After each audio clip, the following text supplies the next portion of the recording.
Scotty. I'm a practicing witch and a professional tarot nerd. And today, I'm a storyteller. I'm glad you're here. It's spooky season, and this is a little story in a series I'm calling 13 Days of Halloween. It's not a very inspiring title, I know, but couldn't choose the obvious one because of a movie of some renown. I grew up out in the country, and when I was a kid, well, there were some adventures. Some of them hilarious, others exciting, and some of them a little mysterious and spooky. Now, all of these stories are true, even if they didn't happen. When I was growing up out in the country, we still had roads that could only have been called paved in the loosest of terms. And one of these roads passed among farmland that had been long farmed. And along this road was a little place called Crybaby Holler. Now, Holler is this little valley, and in Crybaby Holler there's this little creek that ran on its way towards the river.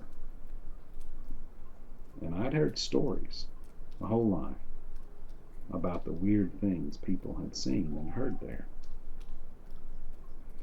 Now, some folks said that at certain times of the year and on certain nights, the plaintive sounds of a crying child could be heard echoing through the trees along that creek.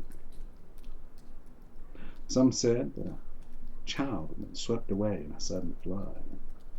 Others that a disturbed mother had drowned her child there. And one old man said it wasn't the sound of a crying child at all, but was the wailing of a spirit trying to lure the unwary into misadventure. Now, some of these folks said that if you left a candy bar on that little bridge there and came back later, you'd find that it had been nibbled on as though by a child.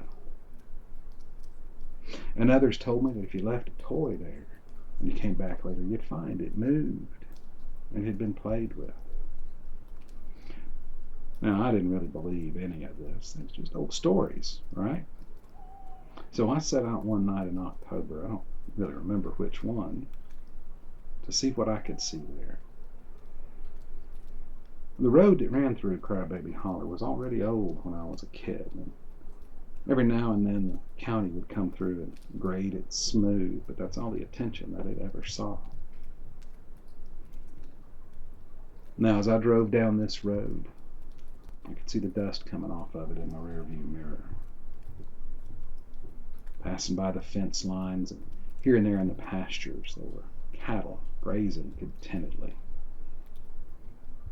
And along the road, the trees, their old branches reaching up in these majestic arches overhead, their leaves having already fallen ahead of winter. Now, I didn't set out all willy-nilly. No, I had a plan.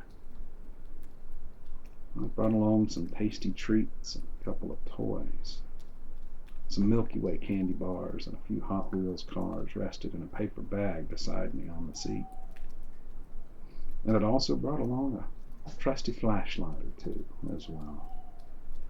I'd left the house around dusk, and as I drove that old dusty road, the sun had already begun to dip below the horizon. The only other light was from the occasional farmhouse off in the distance. Now, when I arrived at that holler, the sun was down. It was dark.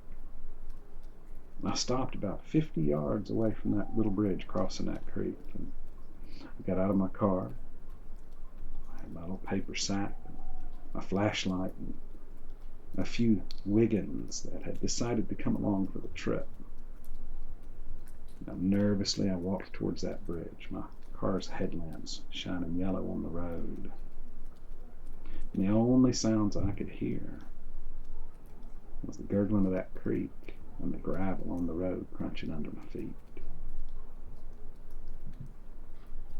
At the bridge, I shone my light around.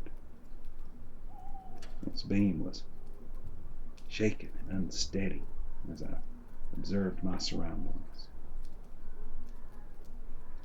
Satisfied that I was truly alone, I drew out one of those candy bars and a couple of those cars, and I set them at the side of the road there, at the end of that bridge, and walked back to the car.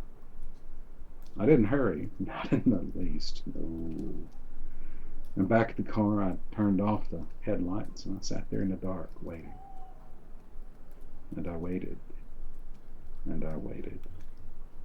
I don't know how long I waited, but it felt like hours. When I first heard that sound, it was so soft I wasn't sure that I'd heard anything. But slowly, it grew louder, and it was the sound of a crying child. It was a sad, lonely sound, and it grew louder as though it was getting closer. And suddenly it stopped. I grabbed my trusty flashlight, and leaning out of the open car window, I shone it down the road towards that bridge. And there, at the very limit of the light from my flashlight, I saw something on that bridge that I will never forget.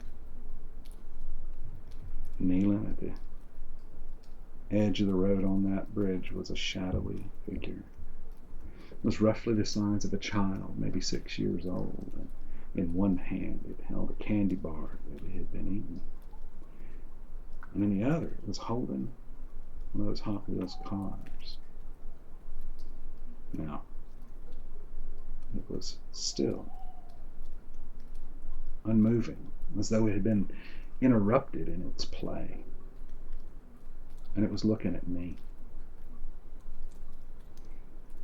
Now, I couldn't make out very many details of that figure through the darkness and the shadows, but I could clearly see its eyes. Its eyes were twin green lights shining in the night. And it stood, and it held that candy bar out towards me, and it began to approach, walking slowly and steadily towards the car. And a sad and steady whining sound came from that figure. And as that figure approached, my trusty old flashlight dimmed, flickered feebly, and then went out altogether. The Wiggins, which had come along for the trip, began to clamor and insist that it was time to go. I turned the key in that ignition, and that engine clicked one time. I tried again, and that engine clicked one time. Outside, in that complete darkness of a country night, the whining sound approached. I turned that key again, and this time that engine came gamely to life. The headlights, though, were not as bright as they should have been. They cast light only a few yards ahead of me.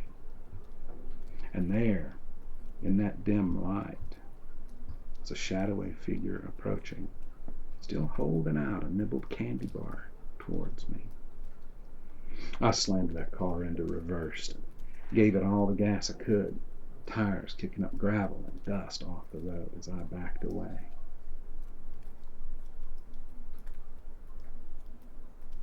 I had to back down that road for at least a mile before I could turn around, and that's where I stopped, panting and sweating in spite of the October chill.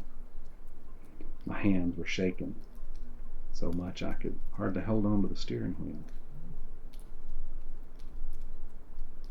And then a light suddenly lit the inside of the car. I guess I'd dropped my trusty flashlight in the floorboard in my haste to get away, and now it had come on again. And that's how I saw a partially eaten Milky Way and a Hot Wheels car sitting on the seat beside me. Now, I didn't try to head back out to Crybaby Holler for a long time after that. Years. And when I did, that old road was gone. I guess it had gotten overgrown and unused for a long time, and maybe been replaced by a more modern road. I guess that's progress.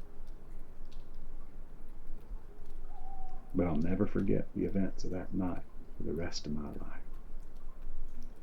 Thank you for spending some time with me today. I hope you've enjoyed this story about Crybaby Holler. If you did, please like, subscribe, share, comment. I'm Scotty. Safe journey.